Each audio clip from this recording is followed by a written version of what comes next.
Hey everyone, welcome to another video. In today's video, I will show you how to add a home button on your iPhone 16, 16 Pro, 16 Pro Max or 16 Plus. So let's get started.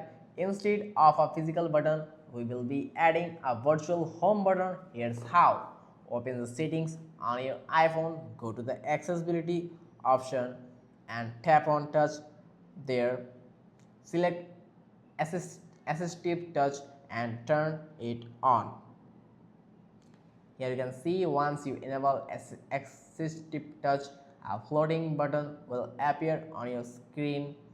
Here as you can see, this button acts as a home button. Simply tap it to go back to your home screen.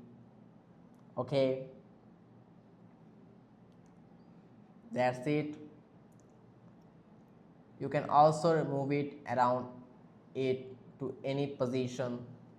You can see that's convenient for you. So if you are using an app and wants to go home, just tap the assistive touch button here and you can go home by tapping there.